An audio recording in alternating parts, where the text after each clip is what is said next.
कैसे हो भैया? बहुत बढ़िया बेटे, आप सुनाओ। बहुत अच्छे भैया। हम्म। बहुत अच्छा लग रहा है भैया, रोज ही कुछ नया सीखने को मिल रहा है।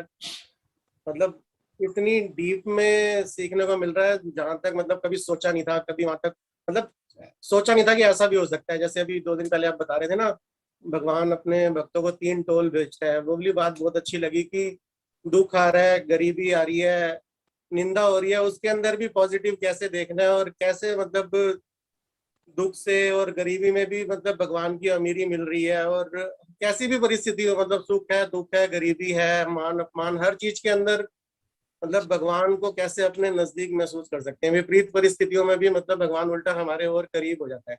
हम्म। वो चीज बहुत अच्छी लग रही थी। ऐसे लग रहा है कि मतलब अगर खराब परिस्थितियों में भी भगवान नजदीक है, तो फिर परिस्थितियां खराब ही ज्यादा बेहतर हैं। हम ऐसे ही रोते रहते हैं कि हाँ गरीबी आ गई, दुख आ फिर गया। परिस्थिति खराब कहाँ है, अब तो प्यारी लगती है। बिल्कुल, बहुत अच्छी लगती है। बलिहारी व दुख के जो पल पल नाम जपाए। अगर किसी दुख में, किसी परिस्थिति में ईश्वर का द्वार मिल गया, ईश्वर के करीब जा पाए, ईश्वर का प्यार मिल गया, तो उस दुख पे भी बलिहार हैं। तभी तो ये फर्क हो जाता है। चाहे हम अज्ञानता में कैसी भी परिस्थिति से आए हों, लेकिन आज हम उस परिस्थिति की भी शिकायत नहीं करते। आज हम उस परिस्थिति के लिए भी थैंकफुल हैं कि अगर जीवन में ये बात ना घटती तो मैं तो कभी भगवान से मिल ही ना पाता। अगर मेरे जीवन में ये परिस्थिति ना होती, मैं तो कभी भगवान का प्यार अनुभव ही ना कर पाता। मेरा तो जीवन ही यूं चला जाता, मैं तो ऐसे ही दुनिया से विदा हो जाता। ये तो बहुत अच्छा हुआ कि किसी परिस्थिति ने मेरे को लाके भगवान की गोद में डाल दिया। और सच भी तो है, दुखों से गर चोट खाई ना होती तो तेरी याद प्रभु मुझे आई ना होती। ईमानदार तो थे नहीं कि कोई परिस्थिति ना होती, सारे सुख होते तो हम भगवान की तरफ आते कोई।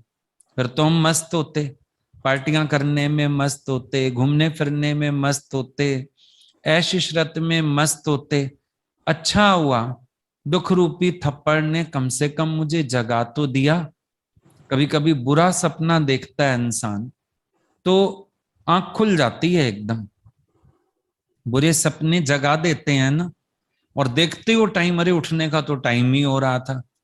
अच्छा हुआ जग गया हमें। यही बात है कि दुख रूपी बुरा सपना भेज के भी भगवान हमें होश में ले आता है। अब आप सोचो ना, अगर आपको जीवन में सब कुछ होता, लेकिन ये ज्ञान, ये गुरु का प्यार, ये अनुभव नहीं होता, तो आप कितनी बड़ी दौलत से वंचित थे। आज जो लोग नहीं पा सके, कितनी बड़ी दौलत से वंचित नहीं है, लेकिन जो पा सक रहे हैं, कितनी बड़ी कृपा है भगवान की उनके ऊपर। तो इसीलिए किसी दुख को भी, किसी परिस्थिति को भी हम कभी गलत कह नहीं सकते हैं, बल्कि वो दुख हमें भगवान के दरवाजे पे छोड़ गए। वो दुख हमें जीवन सफल बनाने की रमज दे गए। वो दुख हमारा कल्याण कर गए।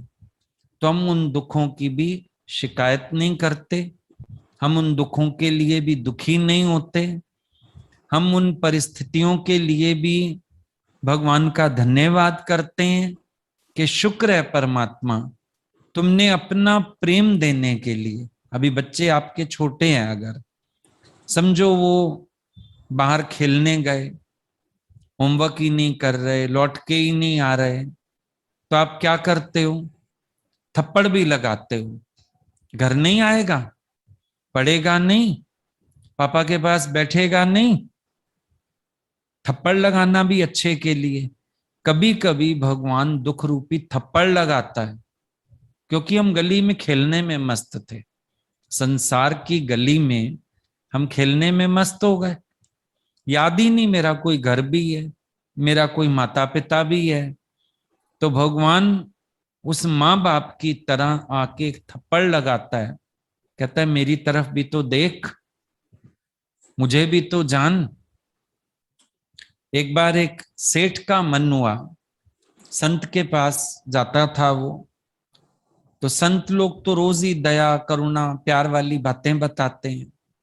सेठ के मन में आया मेरे पास इतना कुछ है, मैं ना रोज अपनी छत पे चढ़ के चीजें लुटाऊंगा, ब्रेड केक, कभी पेन, कभी कापियां, कभी चीजें, ऐसे रोज छत पे चढ़ के लुटाने लगा। लोग आते थे, सामान लूट के भाग जाते थे, उसकी तरफ कोई ना देखे। उसने संत को जाके पूछा, बोला मेरे को फर्क आया, मेरा दिल भी किया, मैंने किया भी सही सब, खूब दान कर देता हूं सुबह सुबह, लेकिन मुझे बड़ा दुख लगता है, कोई मेरी तरफ देखता ही नहीं है, लोग सामान उठा के भाग जाते हैं।